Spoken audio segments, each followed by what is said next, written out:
చిత్తూరు జిల్లా పలమనేరులో జరగబోయే స్థానిక సంస్థల ఎన్నికల్లో కూటమి నాయకులు 100కు 100% గెలిచి తీరాలని పలమనేరు ఎమ్మెల్యే అమర్నాథ్ రెడ్డి కార్యకర్తలకు పిలుపునిచ్చారు.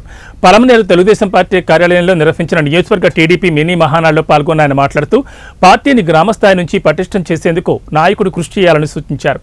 ఇక పార్టీ కార్యక్రమాల్లో ప్రతి ఒక్కరూ చురుగ్గా పాల్గొనాలని, నాయకులు సమన్వయంతో సమిష్టిగా కలిసి పనిచేసి ప్రభుత్వ పథకాలను, అభివృద్ధి కార్యక్రమాలను ప్రజల్లోకి తీసుకెళ్లాలన్నారు. సూపర్ 6 లో భాగంగా ఇప్పటికే పలు కార్యక్రమాలను చేపట్టడం జరిగిందని, త్వరలో తల్లికి వందనం, ఉచిత బస్సులతో పాటు అంచెలంచెలుగా అన్ని హామీలను నెరవేర్చడం జరుగుతుందన్నారు. మనం మిమ్మల్ని అడిగినటువంటి వాళ్ళకి చెప్పేది కంప్లీట్ చేయమని చెప్పి సందర్భంగా మీ అందరి దృష్టికి తెస్తా ఉన్నా. ఇంకొక పక్క పెన్షన్లకు సంబంధించి ఎవరైతే భర్తలు చనిపోయినటువంటి వితంతువులు ఉన్నారో దానికి ఒక కట్ ఆఫ్ డేట్ పెట్టారు.